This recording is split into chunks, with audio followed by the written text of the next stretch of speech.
Moreover, one thing is what the other person heard and what the other person wanted to hear, and what the other person understood. Man, communicating is a real pain. It's a similar pain like sitting down for 12 straight hours, you know, in the exact same place. It's really difficult to communicate. Of course, in Latin America, it's even harder because we don't want to be hurt, and we get hurt very easily. And we don't want to hurt people. So it's really complicated. Well, with competence-based education, we should be able to communicate and understand others. You say what you want to say, period. Straightforward. And when you hear it, you don't take it personal. Yeah, go on. Yeah, that's the hard part of listening. We take everything personal. Even if they're not talking about us, we take everything personal. Anyways. So it should train people to plan ahead. It should train people to make innovative choices, to think outside the box. And to take risks and accept the consequences. You teach children, and for children, it's very easy to take risks. However, it's not very easy for them to accept the consequences. And then as they grow, it's easier to deal with the consequences and harder to take risks. There should be a balance. You see, now I control it with my mind.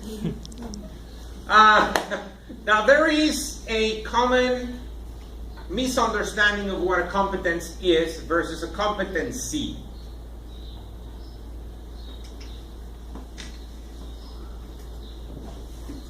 So a competency is one particular attribute that is required by someone's job, or by someone's class, or by someone's situation. Such as a skill, a particular skill. Industry know-how, for example. Or how to deal with angry customers. You know, when these telemarketing companies, or when help desk companies or brands of companies train new people, they give them a huge training on how to hear without listening. Yeah.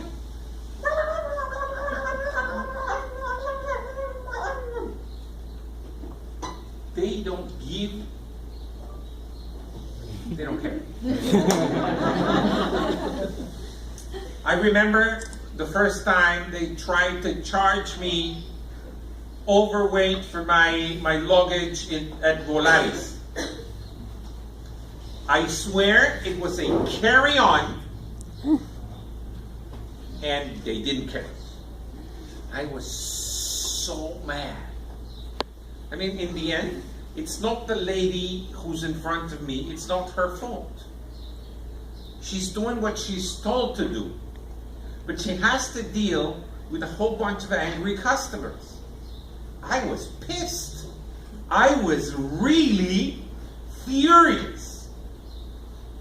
I told her about what she was going to die of and her entire family. Till the end of times.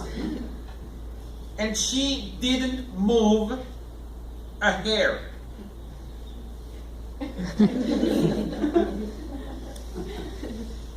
Lo siento, no puedo hacer nada.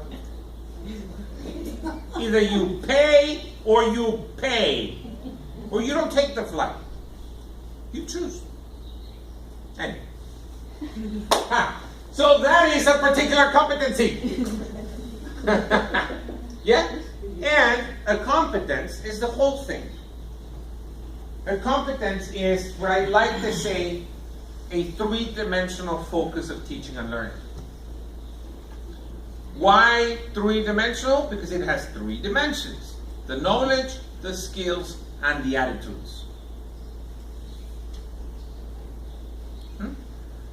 It starts getting complicated when we need to evaluate those three dimensions. Because if I have a fantastic book that develops competences in my students, but then I give them a grammar test, boom, it's useless.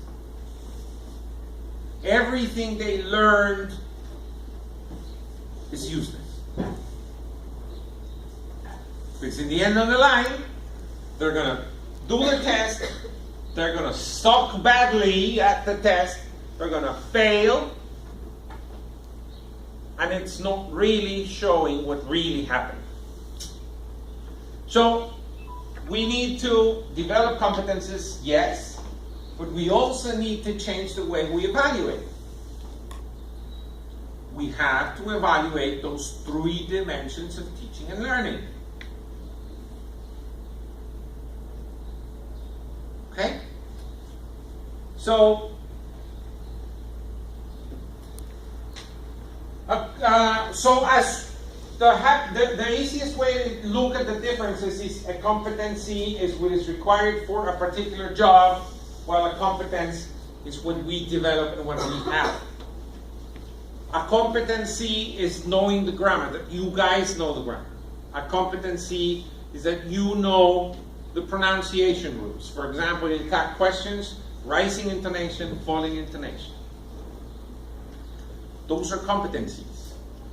A competence is to do the whole thing. To be able to give the class